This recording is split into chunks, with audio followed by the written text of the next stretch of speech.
Halo, perkenalkan nama saya Tiffany Arfiazalia.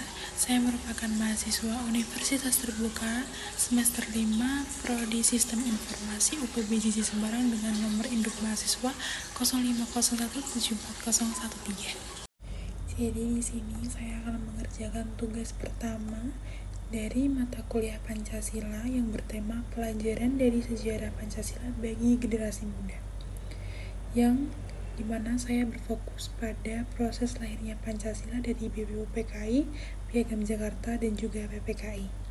Berikut merupakan penjelasannya. Pelajaran dari sejarah Pancasila bagi generasi muda yang berfokus pada proses lahirnya Pancasila, BPUPKI, Piagam Jakarta, dan PPKI.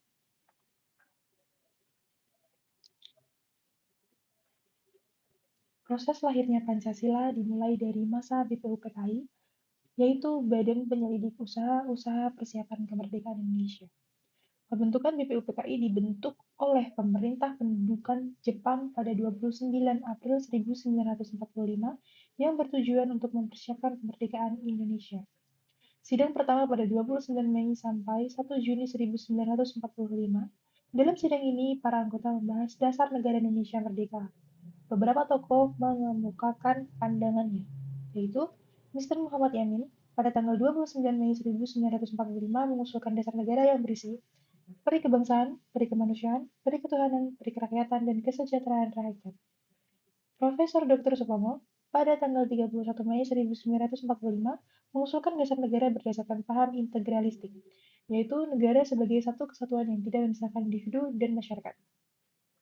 Insinyur Soekarno pada tanggal 1 Juni 1945 menyampaikan gagasan tentang Pancasila yang terdiri dari kebangsaan Indonesia, internasionalisme peri kemanusiaan, mufakat atau demokrasi, kesejahteraan sosial, dan ketuhanan yang berkebudayaan.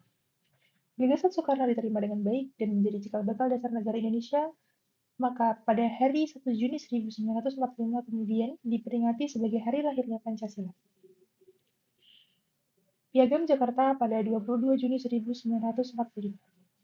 Setelah sidang pertama BPUPKI, dibentuk Panitia 9 yang terdiri dari tokoh-tokoh nasionalis dan Islam, antara lain Soekarno-Hatta, Muhammad Yamin Almaramis, Ahmad Subarjo, Abi Kusno, Cokro Sujoso, Kiai Haji Wahid Hasyim, Haji Agus Salim, dan Abdul Kahar Musakir. Hasil kerja Panitia 9 adalah Piagam Jakarta atau biasa disebut dengan Jakarta Charter yang berisi rumusan dasar negara, yaitu ketuhanan dengan kewajiban menjalankan syariat Islam bagi pemeluknya, kemanusiaan yang adil dan beradab, persatuan Indonesia, kerakyatan yang dipimpin oleh hikmat kebijaksanaan dalam permusyawaratan atau perwakilan, keadilan sosial bagi seluruh rakyat Indonesia. Maka, Piagam Jakarta ini menjadi rumusan awal Pancasila dalam pembukaan Undang-Undang Dasar 1945.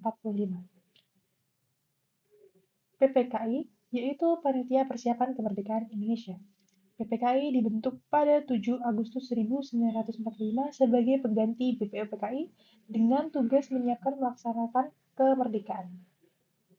Setelah proklamasi kemerdekaan 17 Agustus 1945, PPKI mengadakan sidang pertama pada 18 Agustus 1945. Dalam sidang tersebut, diputuskan: 1. Mengesahkan Undang-Undang Dasar 1945 termasuk dalam pembukaan yang membuat Pancasila.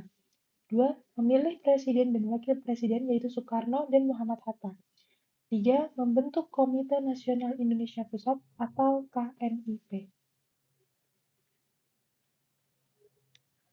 Perubahan pentingnya, atas usul dari tokoh-tokoh dari Indonesia Timur, kalimat pertama dalam Piagam Jakarta diubah dari ketuhanan dengan kewajiban menjalankan syariat Islam bagi pemeluk-pemeluknya menjadi ketuhanan yang Maha Esa. Perubahan ini dilakukan untuk menjaga persatuan bangsa yang majemuk. Rumusan inilah yang kemudian sah menjadi Pancasila sebagai tercantum dalam pembukaan Undang-Undang Dasar 1945. Nilai Pancasila yang tercermin dari peristiwa tersebut. Pada sidang BPUPKI, perdebatan dasar negara, nilai yang tercermin adalah nilai demokrasi dan musyawarah. Pada sila keempat, karena semua tokoh diberi kesempatan menyampaikan pandangan. Dalam Piagam Jakarta, nilai toleransi dan kebersamaan antar golongan nasionalis dan Islam pada sila ketiga dan sila ke-1. Perubahan kalimat Piagam Jakarta oleh PPKI Nilai yang tercermin adalah nilai persatuan, kebijaksanaan, dan penghargaan terhadap perbedaan sesuai sila ketiga dan sila kedua. Pengesahan Pancasila dengan Undang-Undang Dasar 1945 memiliki nilai Pancasila yang tercermin, nilai nasionalisme dan tanggung jawab untuk bersama mewujudkan cita-cita bangsa pada sila kelima. Refleksi pribadi. Dari proses lahirnya Pancasila, saya belajar bahwa persatuan, toleransi, dan semangat musyawarah adalah kunci berdirinya bangsa Indonesia. Para pendiri bangsa mampu mengesampingkan kepentingan pribadi dan kelompok demi kepentingan nasional. Bagi generasi muda saat ini, nilai-nilai Pancasila tetap sangat relevan, yaitu dengan gotong royong diperlukan dalam menghadapi tantangan sosial dan digitalisasi. Toleransi dan menghargai perbedaan penting guna menjaga keharmonisan di era media sosial yang sering memecah belah. Semangat kebangsaan dan tanggung jawab sosial menjadi dasar untuk membangun Indonesia yang adil dan makmur. Pancasila bukan hanya simbol, tapi pedoman hidup yang menuntun generasi muda menjadi warga negara yang bijak, berintegritas, dan cinta tanah air.